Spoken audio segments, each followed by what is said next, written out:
Hello everyone, today I want to talk to you about the trade agreement reached between the EU and the US, which is quite stable and has been very beneficial for US machinery exports. In addition, right before the US-China negotiations, the US played a few tricks, but if you've read Trump's book, The Art of the Deal, you wouldn't be afraid of his posturing. Trump's negotiation tactics are always the same few moves. When he doesn't have any leverage, he tries to create some for himself, both China and the US.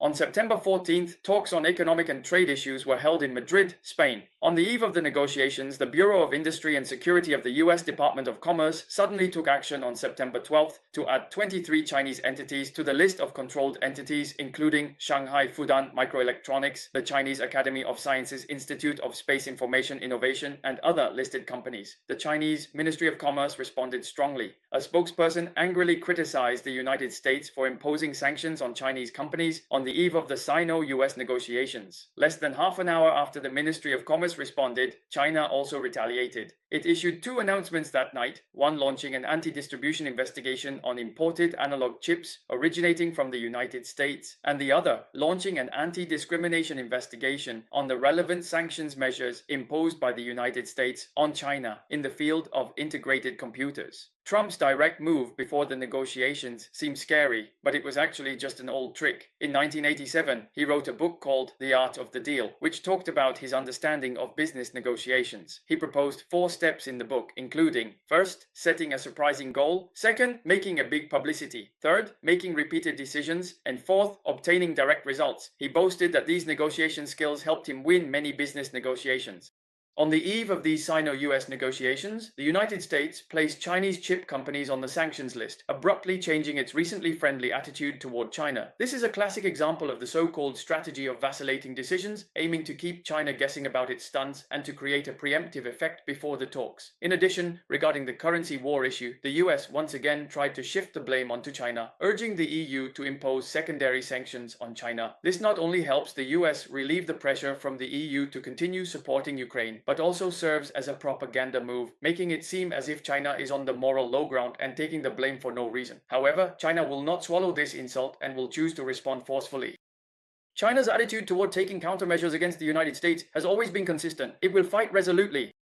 If you look at the fact that neither the mainland Chinese nor Hong Kong stock markets saw significant movement on September 15th, you'll know that no one is afraid of the rising US trend. Trump's tactics are ineffective, primarily because everyone has seen through his bottom line. The US now has no cards to play against China, even the opposition tactic he's tried before. In April, the US raised tariffs on Chinese products to a maximum of 145%. China then retaliated with tariffs of 125%, significantly reducing bilateral trade. Meanwhile, China's collective labor and rare earth magnets have driven a large amount of US industrial manufacturing. The US had already exposed its bottom line. It cannot tolerate a protracted trade war. Naturally, China is no longer afraid of the US. Once again, everyone turned over the negotiating table rationally and obediently. Only by making concessions can a result be achieved. Although the United States showed an eagerness to achieve results in the negotiations, foreign media were more cautious about the Sino-US trade negotiations. The New York Times said that the US trade war was more cautious in the central area of the China-US trade war. The Times said that the Madrid talks only extended the trade concession period between the United States and China. Earlier this year, the United States and Europe launched a trade war that impacted the global economy. However, after a series of suspensions, the relationship between the two countries has stabilized. At least on the 12th, the two countries announced that the tariff concession would be extended to 90 days. The November deadline is reported to have exacerbated US inflationary pressures, with inflation remaining high. The Federal Reserve is expected to cut interest rates this week. Without economic growth, inflation could also rise. The New York Times seems to be pessimistic about any major breakthroughs in the US-China talks. Regarding the content of the negotiations, both sides previously said that the social media platform TikTok would be discussed. Lo Tol said that TikTok was not mentioned in the three-way trade talks between China and the US held in Geneva, London, and Stockholm. On June 19th, President Trump delayed the TikTok ban for the third time, extending the grace period for the implementation of the bill to ban TikTok to 90 days, until September 17th. Now that deadline has arrived. Reports citing sources say the US will extend the deadline for the 4th time. Trump himself activated his TikTok account in August. Reuters believes that the Madrid talks will lay the foundation for the development of US-China relations. In China's view, if the US does not make significant concessions, China will not rush to reach an agreement. Just look at the plight of the EU, South Korea, and Japan that have already reached agreements with the US. It is clear that hasty compromise with the US will not end well.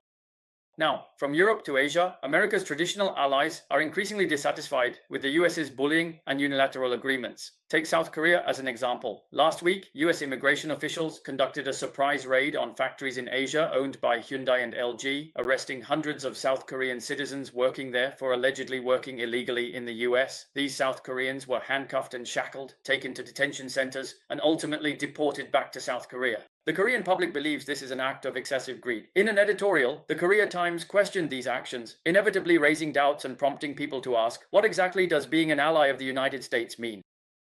Hyundai and LG, two major Korean conglomerates, have invested in building battery factories in the United States. However, there aren't enough skilled workers and engineers locally in the US. Korea sent personnel to support the American factories, but due to visa issues, they were detained by US authorities. The real problem is that the US industrial investment environment is so poor, yet they force others to invest in the US. Otherwise, they threaten to impose tariffs. But after building factories in the US, there aren't enough workers, and operations can't start. When Korean workers come to help, the US treats them like enemies and detains them. So, is the US really a suitable place to develop manufacturing?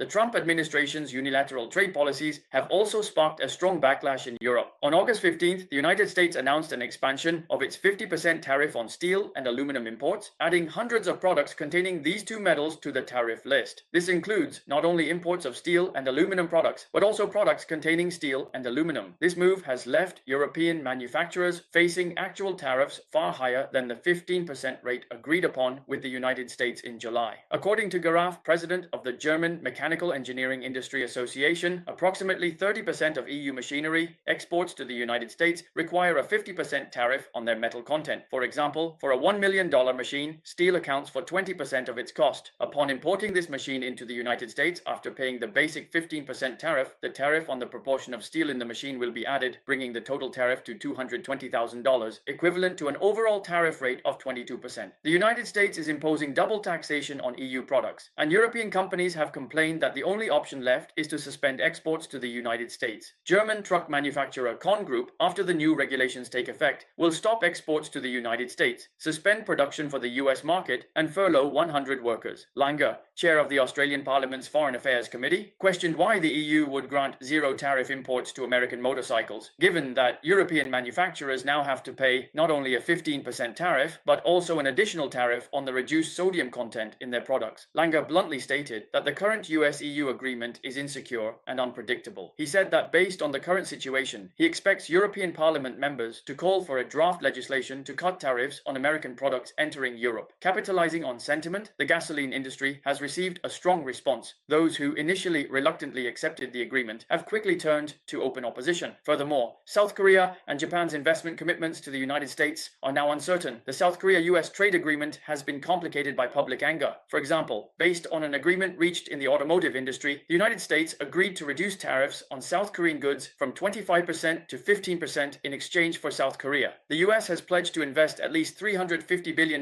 including $150 billion specifically for strengthening the US shipbuilding industry. However, South Korea has made it clear that it will not accept investment arrangements similar to those in Japan. Kim Yong-beom, Prime Minister Jae-myung's chief policy secretary, said at a public security forum that no South Korean would sign the draft as is. The South Korean government will not proceed with the US shipbuilding investment plan without an agreement on investment arrangements with the US. South Korean officials will call it the Make American Shipbuilding Great Again initiative. Currently, South Korea and the US are negotiating this week to resolve the specific arrangements for South Korean investment, but the stalemate between the two countries shows that Trump's art of deal-making is facing increasingly tough resistance from his allies. The agreement between Japan and the US is becoming a cautionary tale for South Korean negotiations. Some commentators have protested that Japan has overly compromised with Trump and ceded its fiscal sovereignty. According to the details of the Japan-US trade volume analysis released by Japan, the details include many eye-catching clauses. Japan demands that the US invest $550 million.